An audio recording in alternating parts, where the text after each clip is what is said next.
Hey, welcome to your Pisces horoscopes for the week of October 8th through the 14th. And fun stuff going on today. We have Saturn officially moving into 0 degrees Pisces, which means it is about to bump into Aquarius and leave your sign. It will be on the cusp for a week or two, but you guys do get a little bit of a break as his retrograde does continue for the next couple of months or so.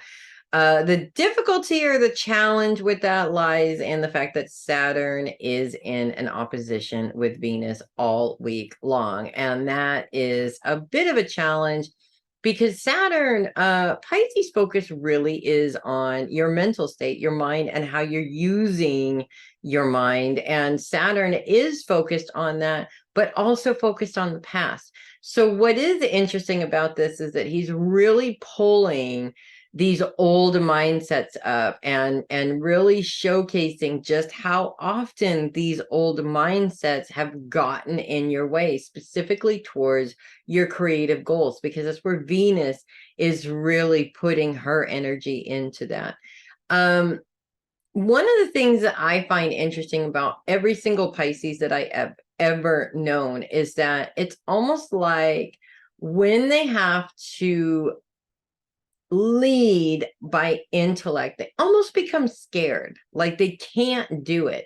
And I have known some brilliant Pisces. So, and I've actually watched these brilliant Pisces just all of a sudden be like a deer caught in the headlights all of a sudden, because they have to think their way through something rather than feel their way through something. And I think this here is the challenge. Creativity is something that flows. It's not something that you mentally micromanage. But what we're not understanding here is that the creativity flows. Just like intuition is all about how you feel about something, it's also about the thoughts, the first thoughts that come into your head about the situation. For instance, if you come up to a person and you feel something's off, your mind automatically goes to something, whether it's distance yourself from this person, whether it's there's something off about this, the mind may be validating your feelings, what have you. Both have to work together in order for it to work the way that it's supposed to. Now, the good thing is Saturn's trine with Mars, which is focused on your career, a lot of energy going to your career. And again, Saturn is bringing in old mindsets that have helped towards your career success. Sorry about that. Your career success, but it's also showcasing mindsets that have really damaged your career success. So make sure you're paying attention.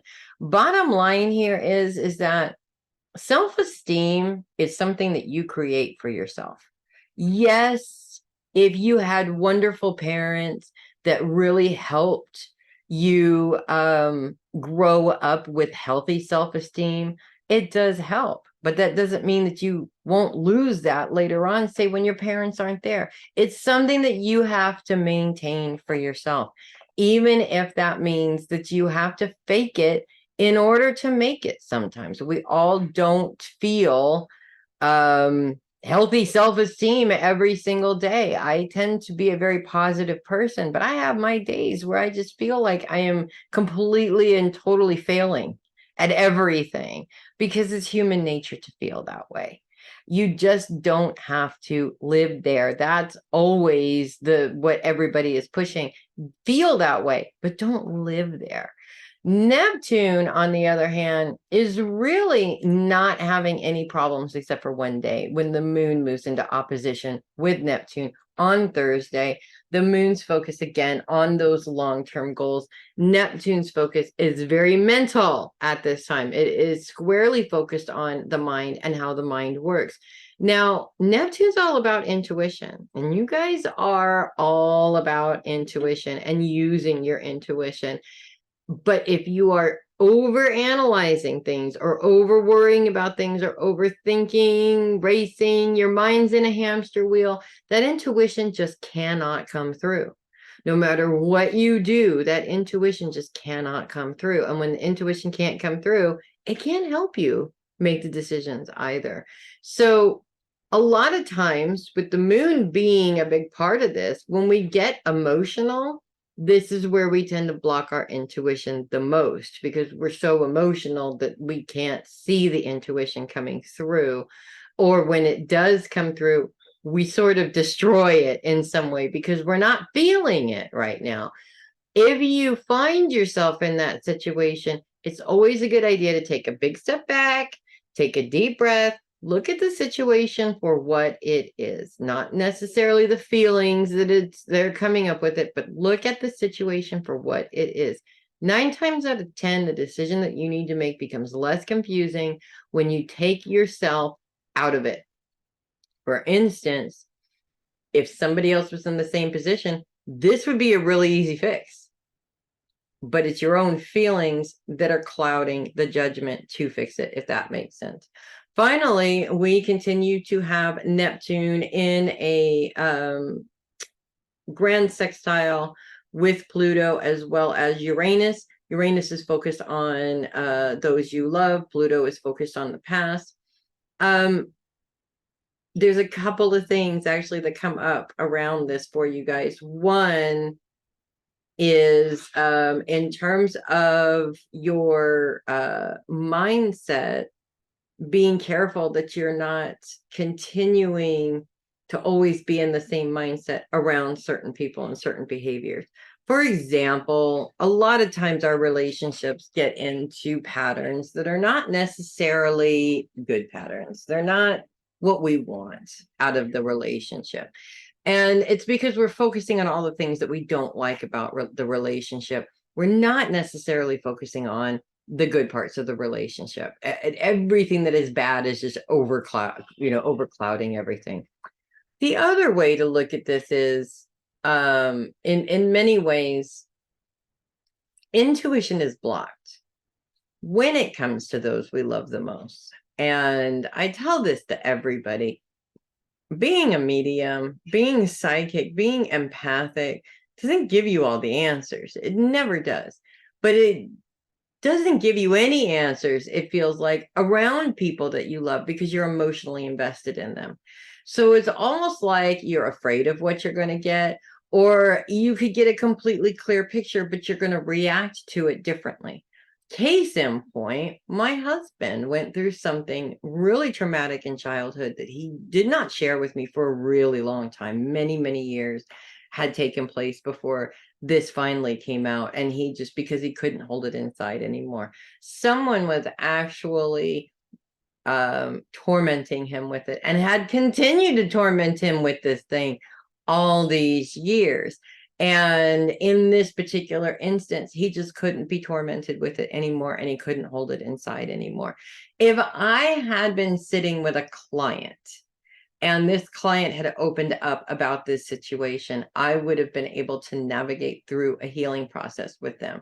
Because this was a man that I love, because I saw a little boy in there instead of a man in some cases, because I'm very protective over him, my reaction was not helpful. It was, let me hunt this guy down because I'm going to kill him. Okay. I'm not going to lie. That was my reaction. No, I did not kill him.